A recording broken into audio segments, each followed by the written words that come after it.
Tonight we look at the first sign, Al-Masih al-Dajjal. Let us begin with definition. Dajjal is a being, a wujud. Dajjal was created by Allah subhanahu wa ta'ala. He created him in his wisdom. And when Allah created Dajjal, Allah endowed Dajjal with awesome power, with awesome versatility.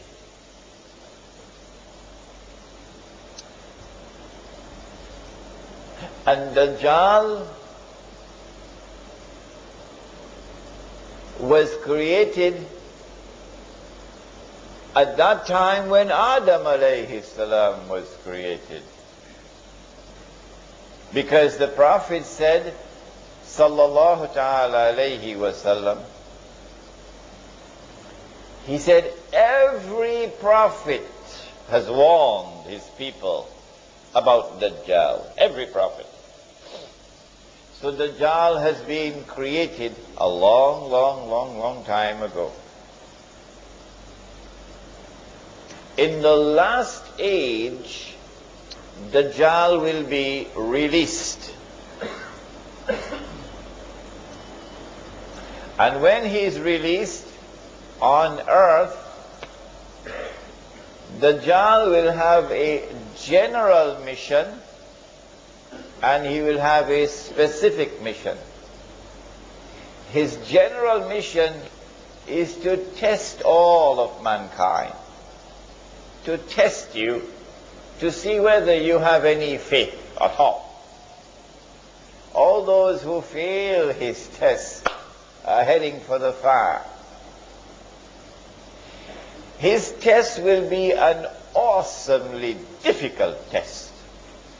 So great will be the tests and trials to which mankind will be subjected by Dajjal, that the Prophet said, sallallahu ta'ala alayhi wasallam, he said the greatest fitna means a test and a trial.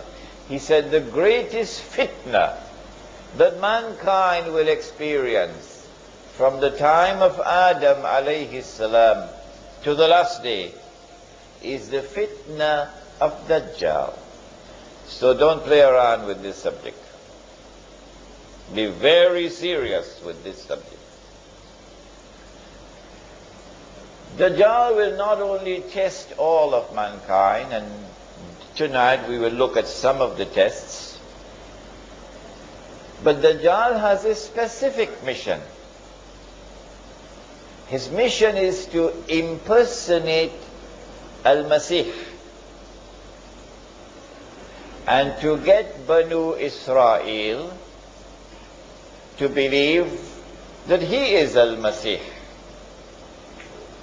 And so in order to understand Dajjal in his capacity as Al-Masih al-Dajjal, we need first to understand who or what is Al-Masih.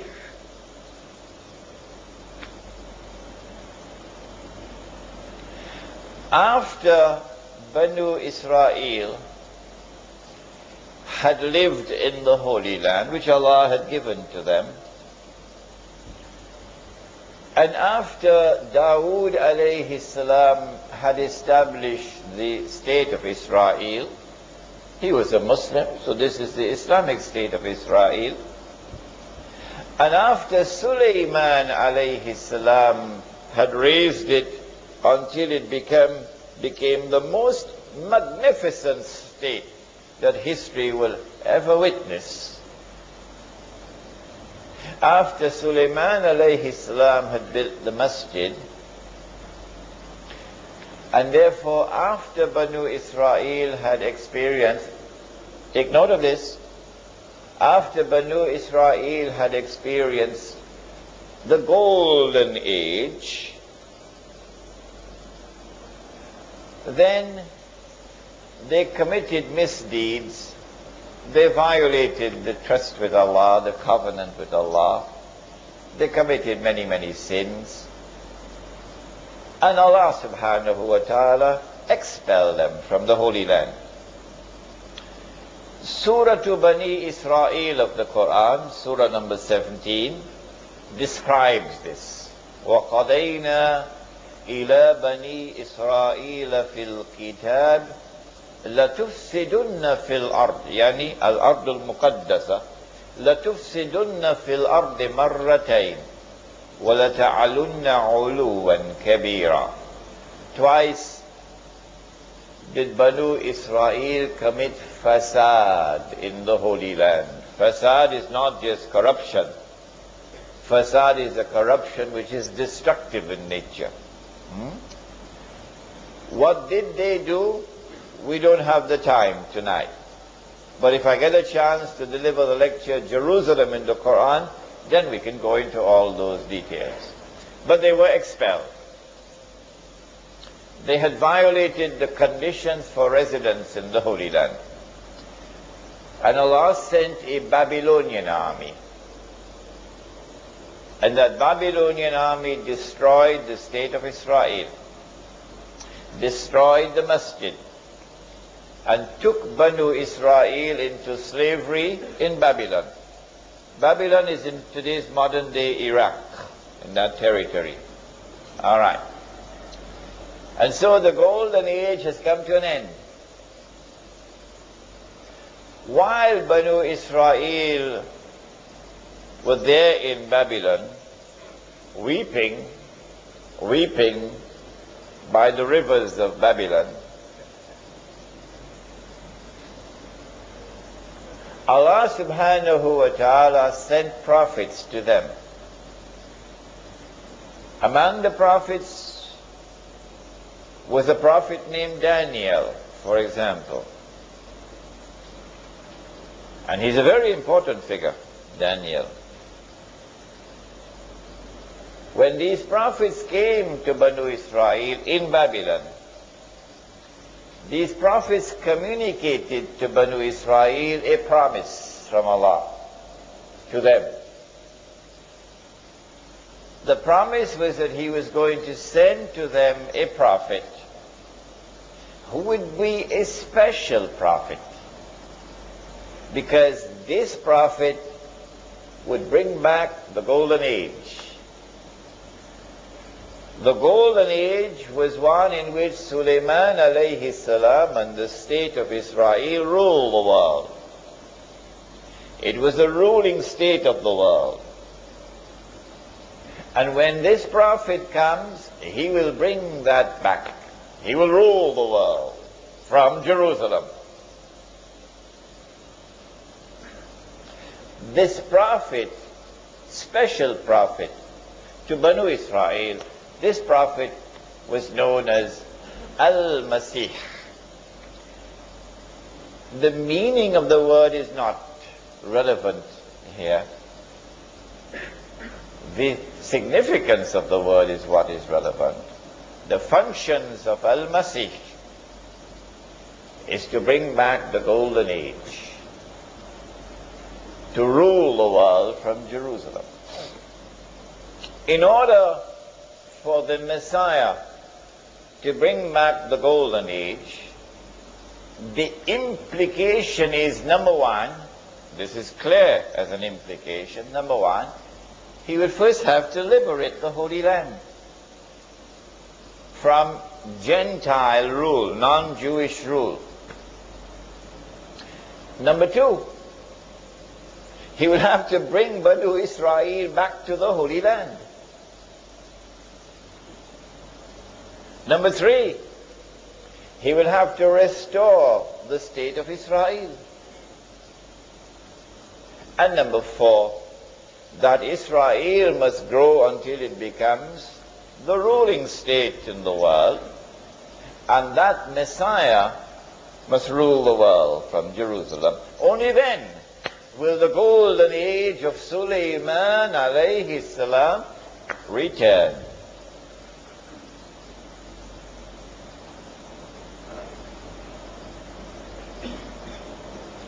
When Allah subhanahu wa ta'ala fulfilled His promise and sent the Messiah, Al-Masih, in the person of Isa alayhi salam, they rejected him.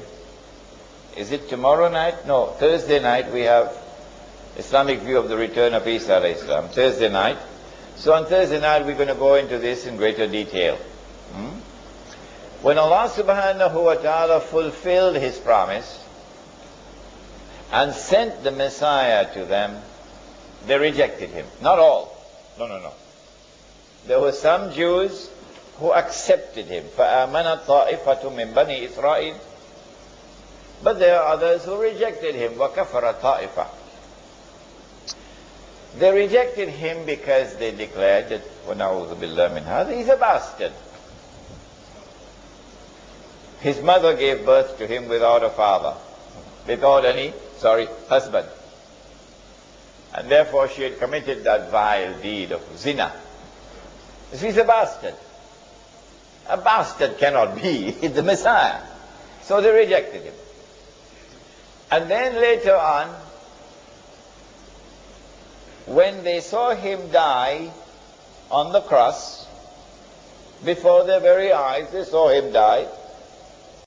He's dead. But the state of Israel has not risen to become the ruling state in the world, and he has not ruled the world from Jerusalem. A number of reasons. So he could not have been the Messiah. Tomorrow night or Thursday night I'll give you some more reasons. And so they're waiting for the Messiah to come. What they did not know, and you and I know, is that this was indeed Al-Masih. And when they thought that he was dead, that they had crucified him, no, he was not crucified. Allah made it appear unto them that he was crucified, and Allah raised him unto Himself. So he did not experience something called maut. And since every soul must taste maut, who said so? Every soul must taste maut. Who said so? Yes, the Quran. Allah says so. Kullu nafsin za'iqatul maut. Every soul must taste maut. Therefore, he also must taste maut. Therefore, he will return. He will die. Since they're still waiting for Al-Masih to come, you can't live in New York and not know that. They're still waiting for Al-Masih to come. And they had boasted of how they killed this one.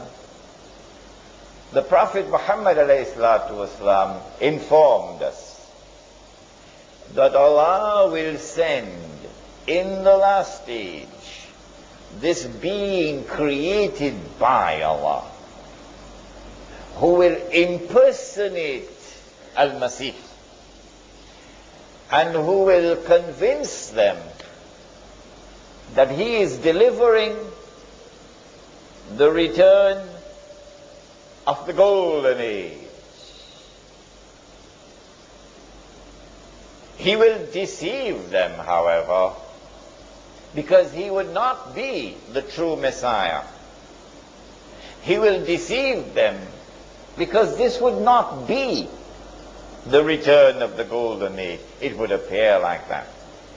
And so Dajjal has been endowed with awesome powers of deception. He has a PhD in deception. Dajjal. This is indeed the meaning of the word itself, Dajjal. If Dajjal is to deceive Banu Israel and get them to be convinced that he is the Messiah, look at what he will have to do. Number one, he will have to liberate the Holy Land of non-Jewish rule. Number two, he'll have to bring Banu Israel back to the Holy Land. No matter how long they had lived outside of the Holy Land, he'll have to bring them back. Number three, he will have to restore the state of Israel. And number four, he will have to take the state of Israel to that status where it will become the ruling state in the world. And he himself will then have to rule the world from Jerusalem. That's not an easy task at all for the Dajjal to perform. When you give, make sure you put your hands deep in the pockets and give something, inshallah, for the masjid.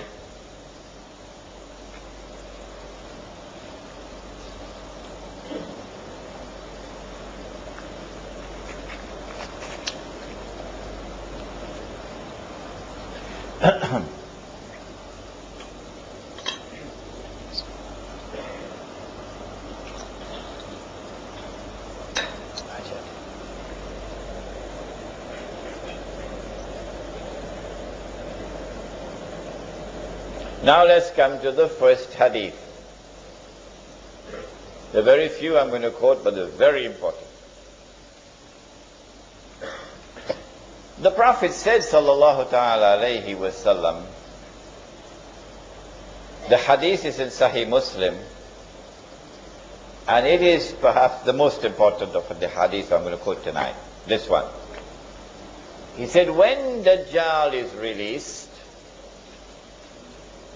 he will live on earth for 40 days. One day like a year. One day like a month. One day like a week. And the rest of his days like your days. When his day is like our day, he will be in our dimension of time.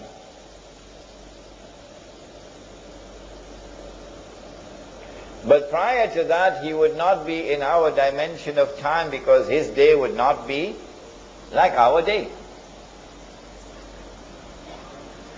When he is in our dimension of time, at that time it will be possible for us to see him. At that time, he will appear as a human being. A human being, not a system, not a civilization, a human being. And he would be a Jew. And he would be a young man, powerfully built, with curly hair. At that time, when he appears in the world, in our dimension of time, the Prophet said, alayhi salatu wasalam, he will come from the east. He pointed his finger 20 times to the east. The Dajjal will come from the east. But what about prior to that, when he will not be in our dimension of time? Where will he be, for example, when his day is like a year? Where will he be? Do we have any answer to that? He's going to be on earth, but we won't be able to see him. The angels, are they here in this room? Yes. How many? Each one of you have 2 angels on your forehead, on your shoulders.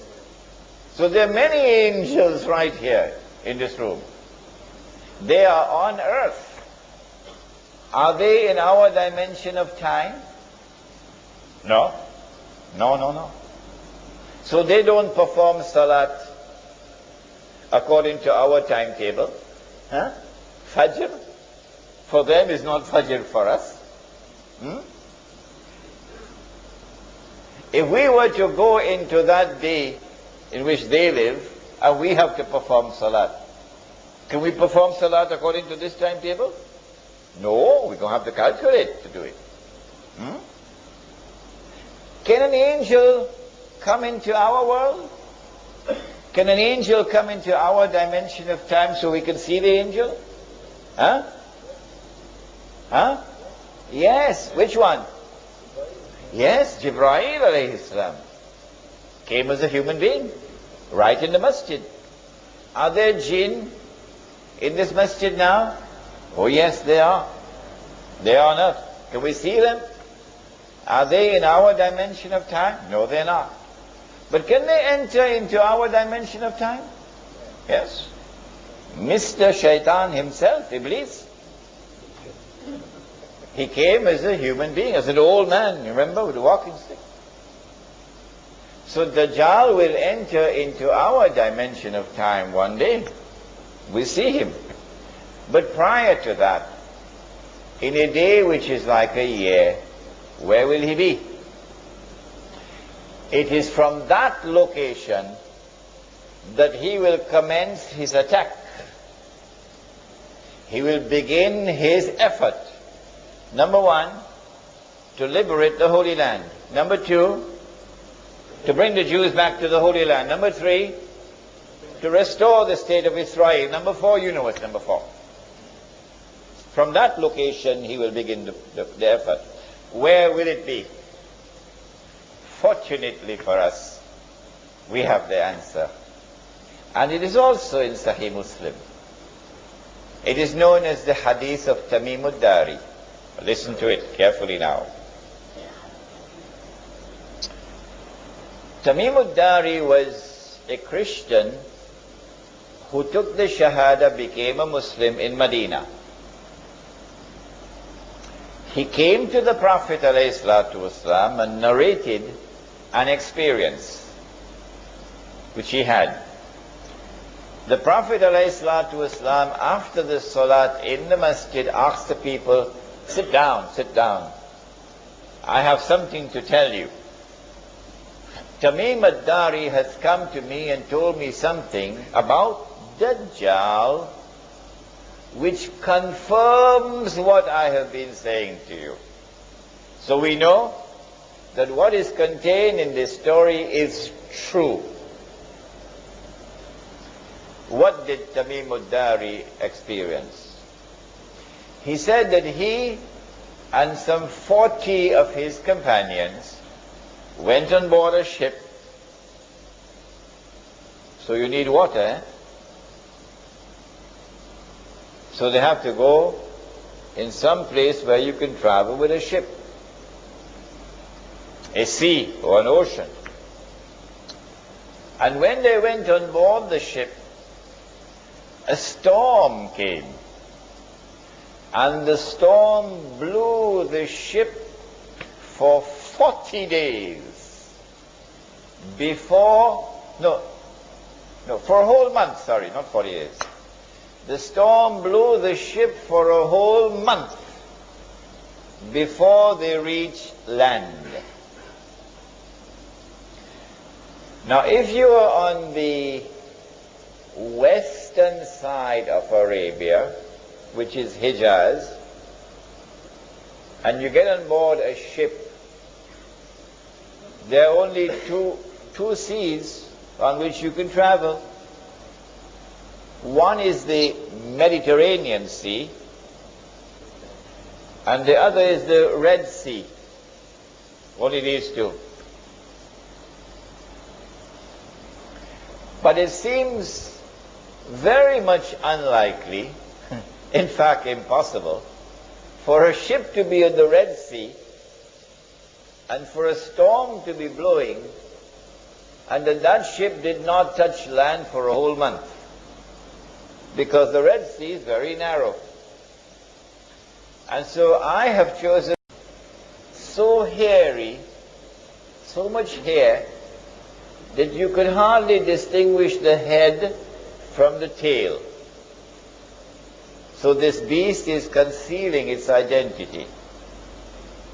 And the beast spoke and said that I am what? Huh? I am? Are you guessing now?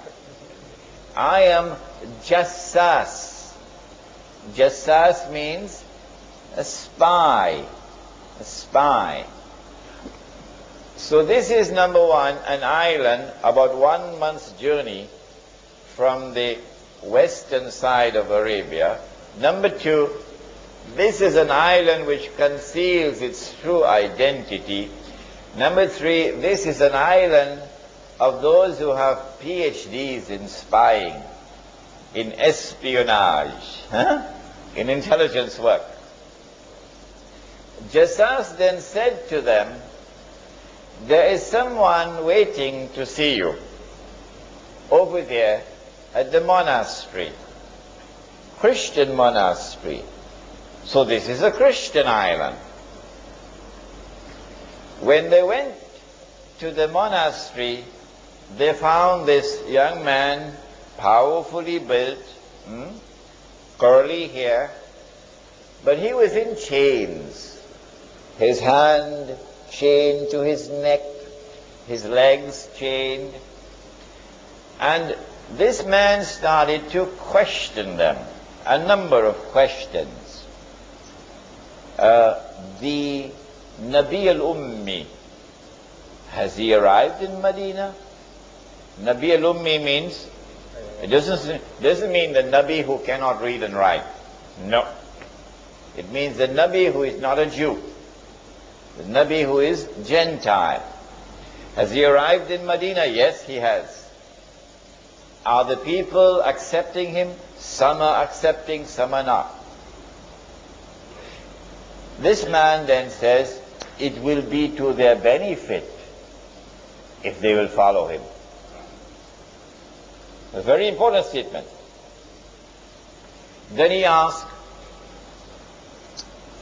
the date plantations of a particular area, is the crop still coming out in abundance? They said yes. He said, I don't think it'll last for long. And then he asked, Buhayratu Tabariya,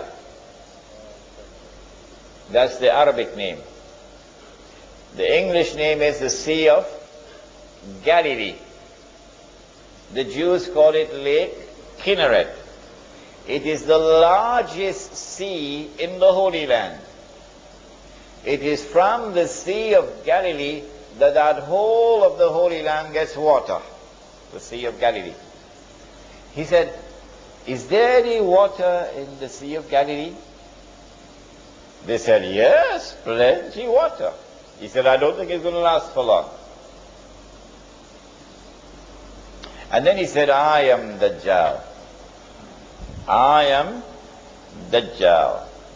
And when I am released, I'm going to enter every single town and city. But notice, he didn't say kampung.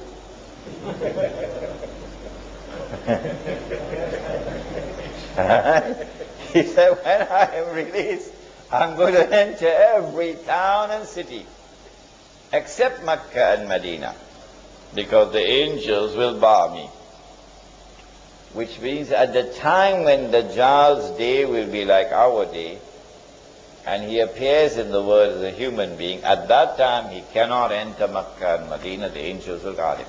Now then, we now know from this hadith that when Dajjal is released and commences his mission, he will commence his mission from this island. Which island is it? In 1917, the British Secretary of State was a man named Lord Balfour. And Lord Balfour made a declaration, a stunning declaration. Britain was the superpower in the world, and Lord Balfour declared that the British government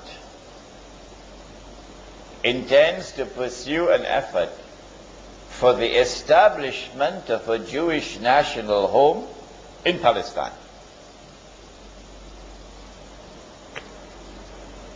In 1919, a British general led an army which defeated the Turkish army, and from a Jewish perspective liberated Jerusalem and liberated the Holy Land. And then Britain became the power which controlled the Holy Land. The League of, in those days you didn't have the United Nations, you had the League of Nations. And the League of Nations conferred upon Britain something called mandate power. So Britain was the mandate power who controlled the Holy Land. Britain controlled the Holy Land from 1919 until 1948. In 1948, Britain acted as the midwife for the baby to be born. The baby, of course, was the state of Israel. In consequence of all of this, I have come to the conclusion that the island was Britain. And so when the Dajjal was released and commenced his mission to deceive Banu Israel and to deliver to them what would appear to be the return of the Golden Age, it is from Britain that he commenced his mission. But if there's anyone who differs with me, then I'll have to invite them to tell me, you tell me which island it is. You cannot just differ with me without telling me which island is it. Because the hadith is there in Sahih Muslim. You've got to deal with the hadith. During the time that Dajjal was launching his attack from Britain, the Holy Land was liberated of non-Jewish rule. During the time that Britain was hosting Dajjal, the Jews came back to the Holy Land. And during the time that Dajjal was launching his attack from Britain, the state of Israel was restored. 3 out of 4 already delivered. And in all of this, the overwhelming majority of Jews have been absolutely convinced that all of this represents blessings from Allah. That Allah is validating the Jewish claim to truth. That Allah is fulfilling His promise to Banu Israel. Now comes a little more difficult part. It was fairly simple to identify the island of Britain. If when Dajjal was in a day which lasts like a year, he will be in an island, according to the hadith of Tamim ad-Dari, where will he be in a day which is like a month? Is he going to move to another territory? And if he moves to another territory, how can we recognize it? The yardstick which I use to measure whether or not Dajjal has moved to another territory in a day which is like a month is the yardstick of the state of Israel. Who is the one Who is keeping it alive? Who is the one who is conferring upon it security? Who is the one who is building it up constantly, feeding it, and making it stronger and stronger and stronger and stronger? Is it Britain? The answer is no. Remember, your brother Imran is also a student of international relations. Don't forget that. The answer is no. Someone else has taken over from Britain as the strategic ally of the state of Israel. Britain is still there, but now there's someone else more important than Britain, with a more strategic relationship.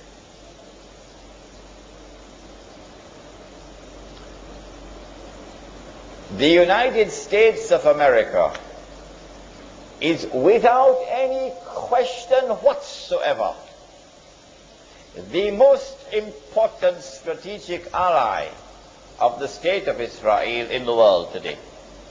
Without any question whatsoever.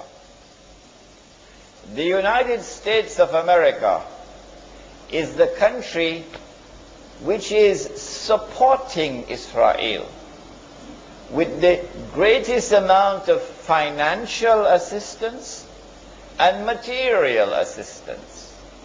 The United States of America is the country which has a strategic military alliance with the state of Israel. And so, I have come to the conclusion that the Dajjal, in a day which is like a month, is no longer in Britain. Britain now has to give way to another country. Britain was the superpower. Britain was ruling the world. But now another country mysteriously, strangely, inexplicably takes over from Britain as the ruling power in the world and the strategic ally of the state of Israel. This is the United States of America. When did it happen?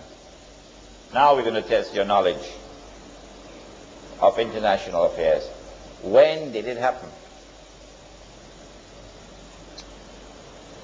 I think you would agree with me, number one, that the Second World War would be the turning point.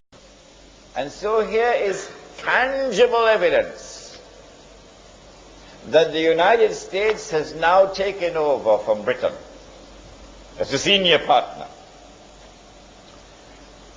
Evidence number two. At the end of the Second World War, in 1945, the international community came together in a conference in Bretton Woods in upstate New York to create a new international monetary system. Prior to this, Britain, London, was the financial capital of the world. Ever since the Bank of England was established maybe 200 years earlier, London was the financial capital of the world. And the ruling currency in the world was the British sterling pound. His Majesty the sterling pound. But now at Bretton Woods something strange happens. The Bretton Woods Agreement confers upon the US dollar the status of the ruling currency. And the Bretton Woods Agreement confers upon Washington the status of the financial capital of the world. because the International Monetary Fund is now located in Washington. The British didn't like that at all. The World Bank is located in Washington. The British didn't like that at all. So here is the second tangible evidence that Britain has now conceded and the United States has now taken over as the ruling power in the world. And then came a third and even more dramatic evidence.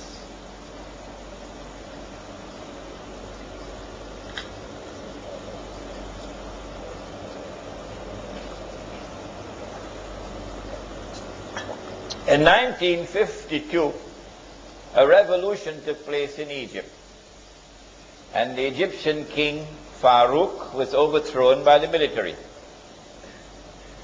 The military put General Muhammad Najib as the president. But he was like a figurehead really, because there were a group of officers who really controlled the thing. Muhammad Najib remained as the president from 1952 until 1956. But in 1955, there was a very important conference of Asian and African states which took place in a city in Indonesia. Which one? Bandung. I was in Bandung 2 weeks ago. Bandung, water in Bandung very cold. When you take your bath in the morning, very cold water. At the Bandung conference, it is not Muhammad Najib who goes to represent Egypt, but rather a man named Gamal Abdel Nasser. That's a sign of who is in charge. The next year, 1956, Gamal Abdel Nasser replaces Muhammad Najib as the president of Egypt. Shortly after that, same 1956, he nationalized the Suez Canal. Who built the Suez Canal? The French. Ferdinand de Lesseps was the French engineer. And then the French and the British came together in a joint control of the Suez Canal. Gamal Abdel Nasser nationalizes the Suez Canal, removes the French and British troops which were there, and Egyptian troops now take control of the Suez Canal. This is as plain and as clear an act of defiance and of confrontation with Britain as you could possibly find. In order for Britain to have any vestige of a claim to be a superpower, Britain has to respond, must respond. Well, what Britain did was, strangely, mysteriously, Britain kept the United States out. And the British and the French joined with Israel. And these three countries invaded Egypt. They landed in Suez and they took control of Suez. And the Israeli army swept through the Sinai Peninsula and took control of the whole of Sinai. And the Israeli army reached to the Suez Canal.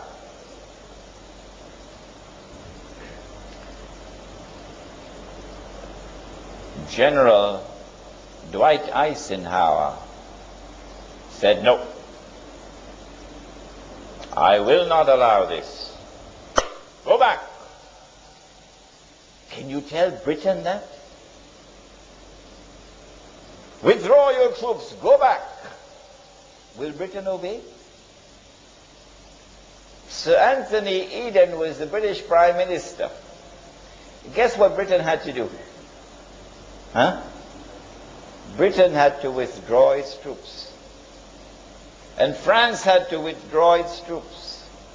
And the state of Israel had to withdraw its troops back to Israel. Because the American president said, no, I will not permit it. Go back. So here you have the third, the most dramatic of all evidence that the United States of America has now taken over from Britain as the ruling power in the world. And that the United States of America still has this strategic relationship with the State of Israel. I have taken pains to mention dates because I want you to calculate. That was a day like a year, and this is a day like a month. What comes after this? Now is the time you have to think.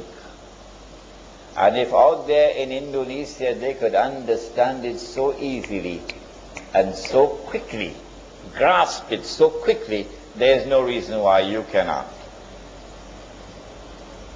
In order for Dajjal to complete his mission, he has to move from a day which is like a month to a day which is like a week. If when he was in a day like a year, he was in one territory, and that was the ruling territory, the ruling power, and then in a day which is like a month, he moved to another territory, and that country became the ruling power, it follows therefrom that when he moves to a day which is like a week, he will move to a third place, a third country. And that country will now replace the United States of America as the ruling power in the world. But it will not rule for long. Just a short time. Which will be that territory?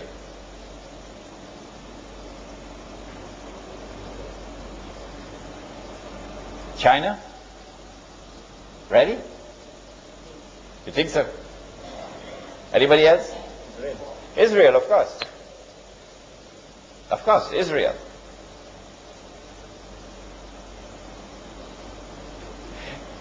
The state of Israel already has, or has been given, by the United States, thanks to people like Jonathan Pollard, the nuclear know-how. The State of Israel has enough nuclear weapons, enough thermonuclear weapons to lay claim to be a superpower already. But in order to be recognized as a ruling power in the world, Israel will have to give a spectacular display. A spectacular display, a dazzling display of its military might, which it has never done so far. All that the world has seen is glimpses of what Israel is capable of doing. But it'll have to be a spectacular display of its military power. When it does so, it will have to emerge out of that military event. It will have to emerge as the dominant power in that region, so that all the states in the region in which Israel is located must all submit to Israel. Secondly, when Britain was the ruling power, London was the financial capital of the world. When the United States became the ruling power, Washington was the financial capital of the world, ably assisted by New York. And so if Israel is to become the ruling power in the world, something dramatic has to happen in the monetary system around the world, in the financial system around the world. Something dramatic has to happen, in consequence of which the financial capital of the world will now shift to Jerusalem or to the Jews. What is it that can happen? Oh, I love the Indonesians, because they could understand so quickly, so easily. I don't know, maybe because they eat a lot of nasi, rice. The answer is, the international monetary system is based on fraud, paper money.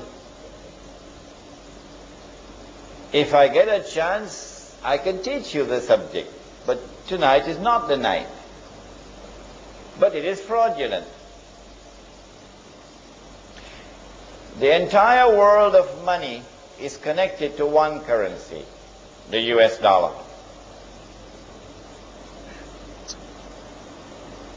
The Indonesian rupiah can fall, and it will cause ripple effect on neighboring countries and so on, but it wouldn't bring down the world. The Turkish lira could be ready for Salatul Janaza, which is almost what is happening now. Turkish lira. But it would not bring down the world of paper money. But if the US dollar collapses, details, I don't have the time tonight. Something is going to happen which will bring the US dollar crashing down. You don't believe me? If you don't believe me, when it happens, then you will have to believe me. Yes, you will have to believe me on that day. But then you would look like a donkey.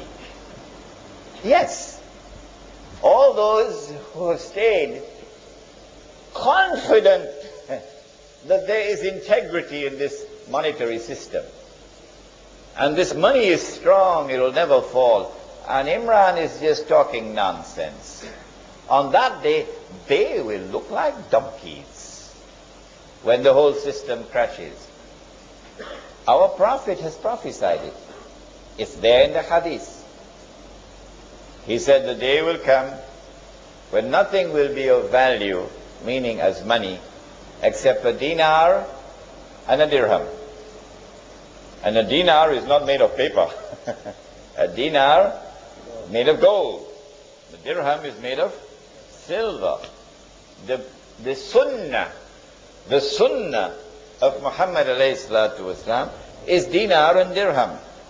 The sunnah of all the prophets of Allah, the sunnah is dinar and dirham, gold and silver coins.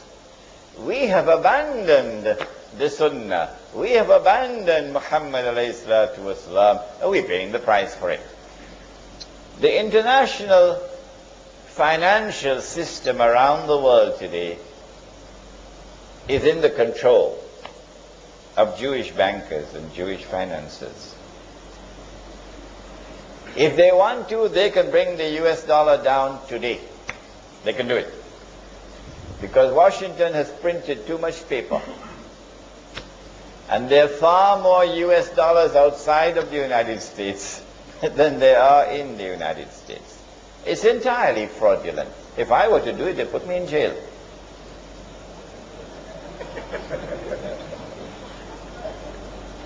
And so two things will have to happen. The financial system will have to collapse, and after that, the Jews will control the finances of the world. And number two, there'll have to be this spectacular display of military power. But when that military attack takes place, Israel will have to be able to argue, we were provoked. We're only trying to defend ourselves. So in order to do this, you have to begin the process with Ariel Sharon going into Masjid al-Aqsa with 1,000